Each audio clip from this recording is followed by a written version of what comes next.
গান গাইলাম, টাকা পাইলাম, আর বিদেশে পাচার করলাম। এই টাকা কি কবরে যাবে?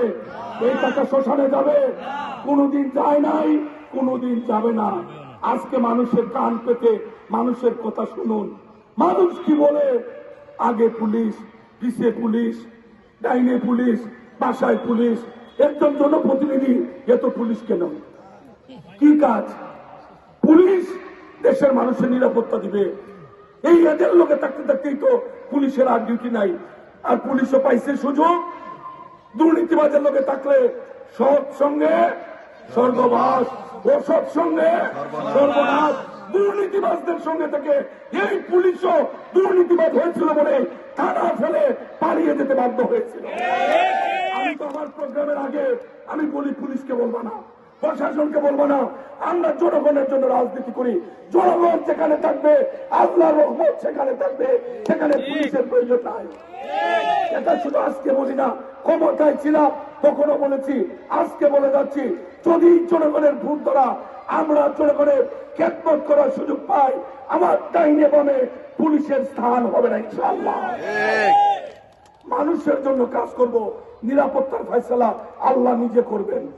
আমরা সবাই জানি, প্রত্যেকের মনের খবর আল্লাহ জানেন। সবার চোখ ফাঁকি দেওয়া যাবে, কিন্তু আল্লাহর চোখ ফাঁকি দেওয়া যাবে না। অনেক কষ্ট ছিল আমার মনে। 1517 দিন জেল কাটছি। জেলের মধ্যে আমার হত্যার চেষ্টা করা হয়েছে। গত শীতে, এই রিঙ্গন বলে গেছে, গত শীতে এমন দিনে একটা পরিত্যক্ত ভবনে আমারে ফালাইয়া রাখছে। এই শীতে আমি মুক্ত, তারা জেলে। দেখছেন এই শেখ হাসিনা কত রঙ্গাইয়া বঙ্গাইয়া বেটকাইয়া চেটকাইয়া কিভাবে টুট মুখ হাত খালেদা জিয়ারে কটাক্ষ করতেন। ইজ্জতের মালিক আল্লাহ। খালেদা জিয়া অসুস্থ, শেখ হাসিনার কারণে আজকের ওনার এই পরিণতি, এই পরিস্থিতি। কিন্তু দেখেন, খালেদা জিয়া বিদেশে চিকিৎসার জন্য গেছেন।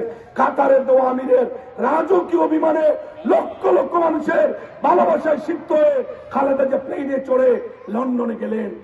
আর 15.5 বছর যিনি চুরি করে, ধান্দালি করে, ষড়যন্ত্র করে যে হাসিনা ক্ষমতায় ছিলেন, তিনি কিভাবে গেলেন? রান্না করা খাবার খেয়ে যেতে পারলেন না। সেই খাবার ফেলে কার্গো বিমান, পরিবহনের বিমান, একটি বিমানে চড়ে চুরি করে লুকিয়ে ভারতে আশ্রয় নিয়েছে।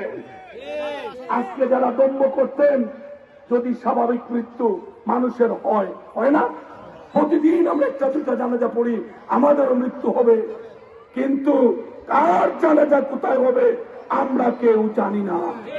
যারা পালিয়ে বেড়াচ্ছেন, একবার হিসাব করুন, এত টাকা চুরি করেছে, কিন্তু আপনাদের জানাজা স্বাভাবিক পরিবেশ না হলে স্বাভাবিকভাবে আপনারা আশা করতে পারেন না।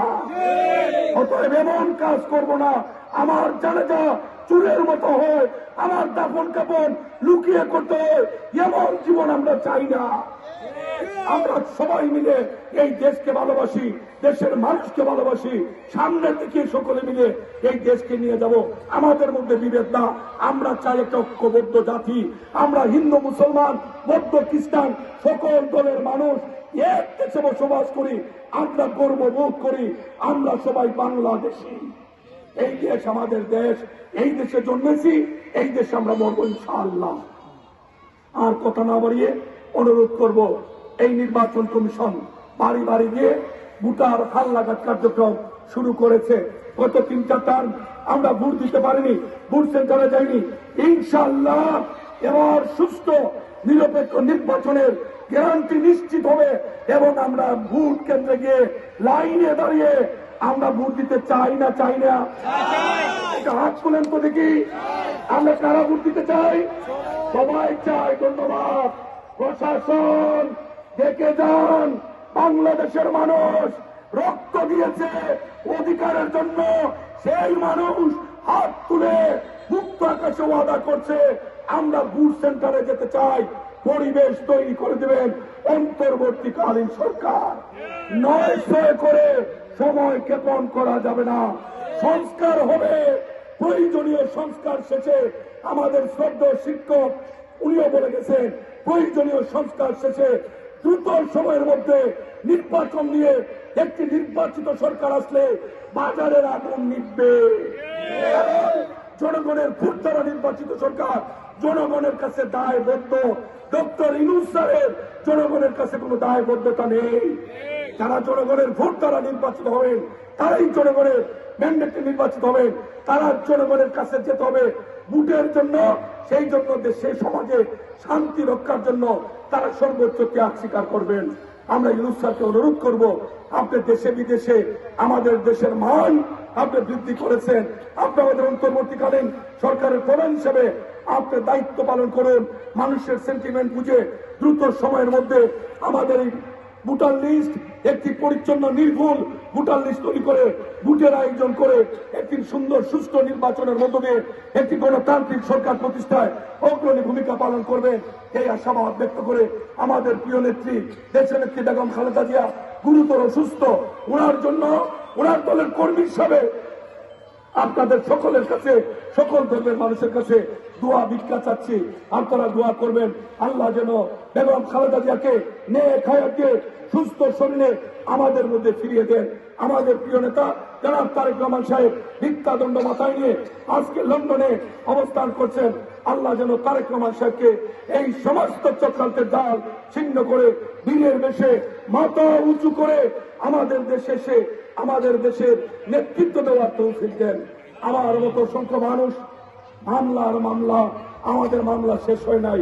দোয়া করবেন আল্লাহ যেন হাসিনার দেওয়া মামলা, আওয়ামী লীগের দেওয়া মামলা, গাইবি মামলা, বুতুরের মামলা, মিথ্যা মামলা, চক্রান্তের মামলা, সকল চক্রান্তের জাল ছিন্ন করে, সমস্ত মামলার জাল ছিন্ন করে আমাদের সকলকে যেন আল্লাহ স্বাভাবিক জীবনে ফিরিয়ে দেন। মাগরিবের আগে কথা দিয়ে যাচ্ছি, অতীতে যেভাবে কাজ করেছি